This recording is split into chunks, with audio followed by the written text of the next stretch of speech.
Okey murid-murid, semalam kita telah masuk kepada subtopik 2.2.4 iaitu pelaksanaan takrif terhadap perdagangan antarabangsa. Dan pada hari ini kita pergi kepada kesan subsidi terhadap perdagangan antarabangsa.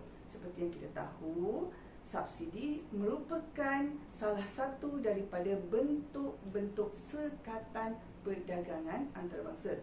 Apa itu subsidi? Subsidi adalah bantuan keuangan yang diberikan oleh kerajaan terhadap pengeluar-pengeluar tempatan.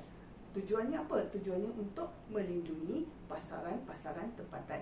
Jadi bagaimana kita nak lihat kesan tadi, kesan peralihan ataupun perubahan terhadap perdagangan antarabangsa, kita dapat lihat dengan jelas dari sudut keluk tadi, dari sudut graf tadi. Bagaimana kita bukakan keluk tadi, kita lukis keluk.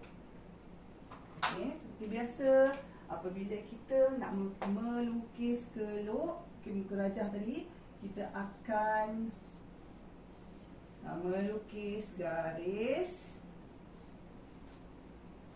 mengufuk dan juga garis melintang. Ini awak telah pelajari semasa di tingkatan 4. Bagaimana kita nak buka keluk keseimbangan? Mesti ada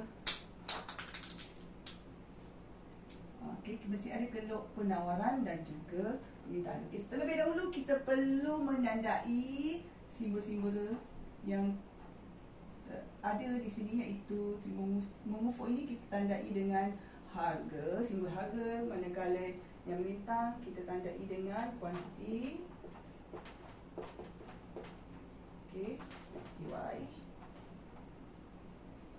Dan yang penting, mestilah meletakkan kosong sebagai point of origin.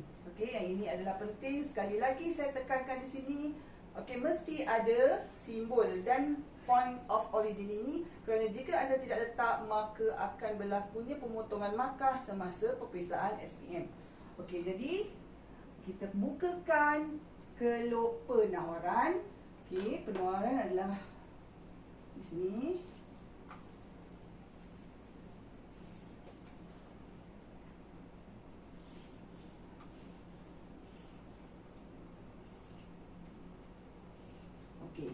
Ini kita panggil apa kelas? Ini kita panggil adalah keluk keseimbangan pasaran. Jadi kita labelkan dengan simbol-simbol tertentu. Kalau di sini kita tandai dengan DD, stand for demand, permintaan. Manakala untuk penawaran kita tandai dengan SS. SS kosong untuk penawaran, supply. Jadi di titik persilangan ini, iaitu equilibrium point ini, kita tandai dengan E0. Maka kita akan dapat harga. Kita tarik di sini harga pada P0, manakala kuantiti adalah kosong. kosong. Ini adalah apabila berlakunya pasaran tempatan. Saya beri contoh di sini, kita cerita tentang tepung gandum. Ini adalah pasaran tepung gandum. Kita bagi contoh. Apabila sebelum berlakunya perdagangan antarabangsa, kalau ini berlaku begini. Dan apabila berlakunya perdagangan antarabangsa ataupun kemasukan tepung gandum import, maka keluk penawaran tadi akan berubah dan akan beralih ke sebelah kanan. Kita lukiskan di sini. Dia akan beralih ke sebelah kanan, maka wujudnya pasaran baru kita tandai dengan S1, S1 dan juga equilibrium point yang baru, iaitu E1. Jadi kita tarikkan di sini. Kita tarikkan harga baru di sini. Ini apabila berlakunya perdagangan antarabangsa.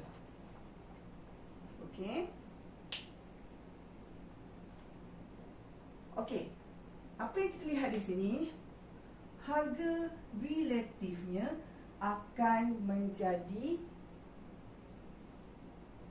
murah ataupun akan jatuh, akan menurun, manakala kuantiti akan meningkat. Ya, kerana bila berlakunya perdagangan antarabangsa ataupun kemasukan ataupun gandum import tadi, maka akan berlakunya lebihan kuantiti, ya, namakan kuantiti, dan juga harga akan jatuh kerana persaingan tersebut, ya.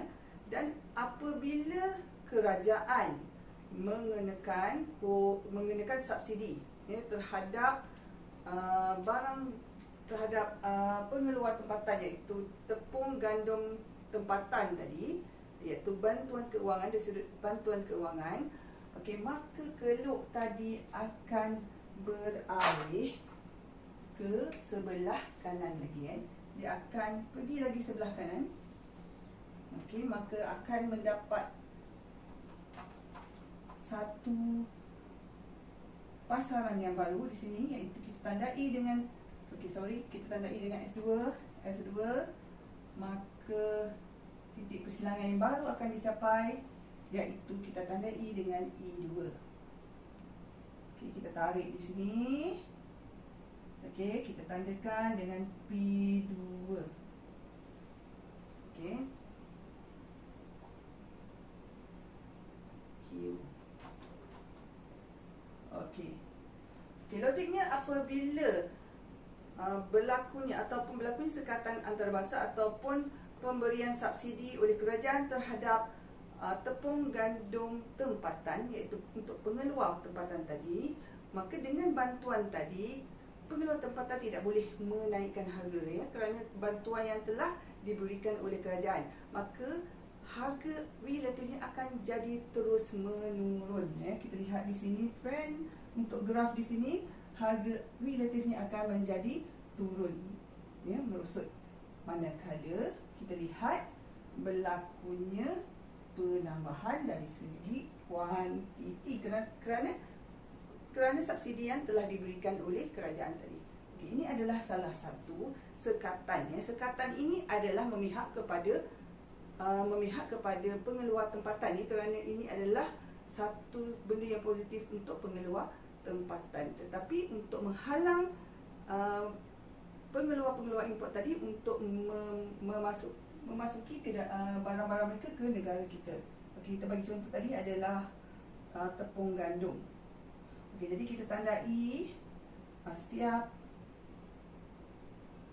poin yang kita dapat di sini dengan Q. Okey. Dan juga